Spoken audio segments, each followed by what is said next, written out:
Hello hello कैसा और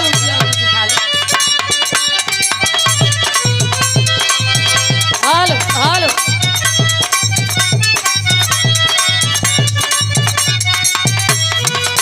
ओहो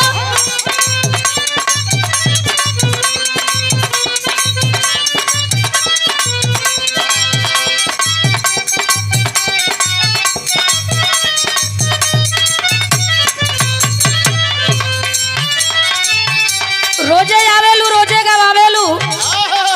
बेटवा बेटिया छोट होलन रोईहन गोदी में उठा के पूछेलू जन्म देवे वाली माई चाहे धर्म कमाई जहाँ माँ शब्द लग गई वहाँ भेदभाव कैसन माई तो माई होली कहे बिटिया का सुनीला पुकारी सुन के नंगे पावे आवेलू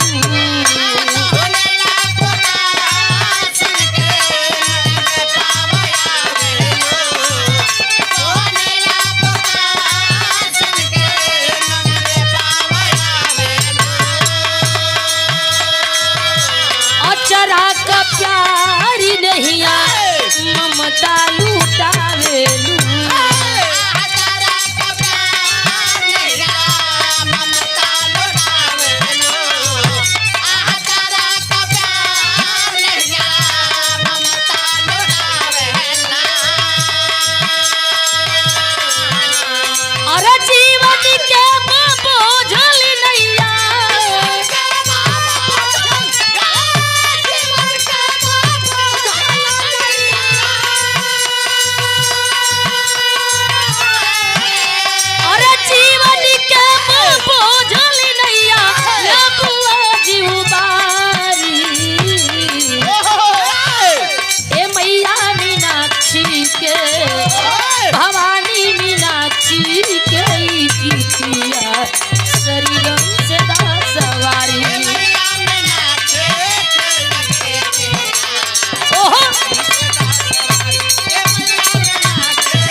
आवेलू तू ही गवावेलू तू ही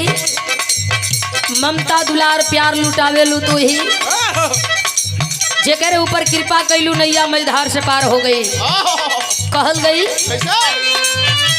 सुनीला पुकारी सुन के नंगे पावे आवेलू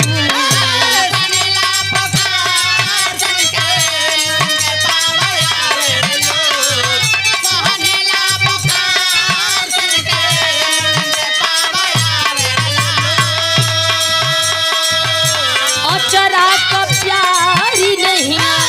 ममता लूटावेलू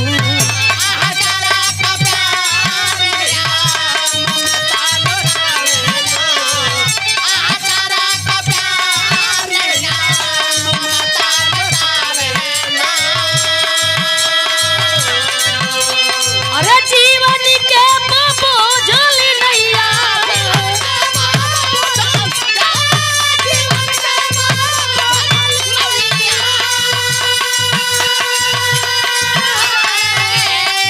जीवन के बोझल नैया बुआ जीव बारी ए मैया मीनाक्षी के भवानी मीनाक्षी के कीर्तिया सरिगम सदा सवारी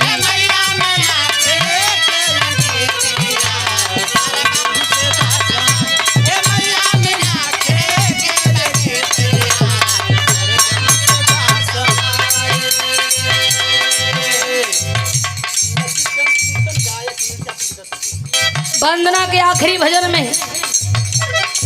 खानदान का परिचय देते हुए बिटिया मतारी से बता रहल दिया हम कहिला कि जितना घर मन रमे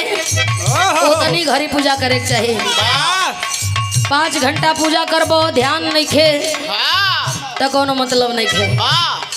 अगर 2 मिनट मन रम गई भक्ति सफल हो जाई खानदान का परिचय देते हुए बता रहल दिया बिटिया का चंद्रिका के गुरु बिहारी हो रामलाल बच्चन पुजारी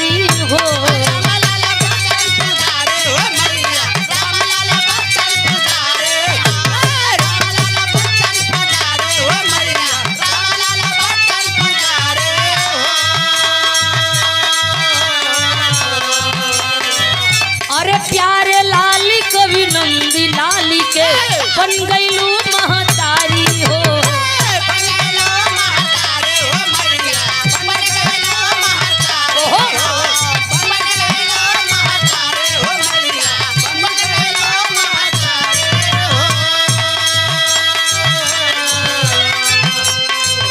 अरे जग जननी बन के दीवानी,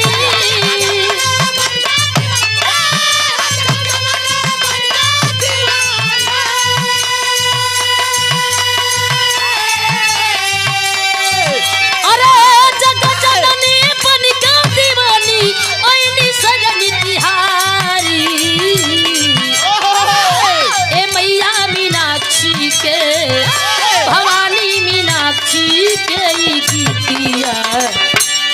अरे सरिगम से दसवा।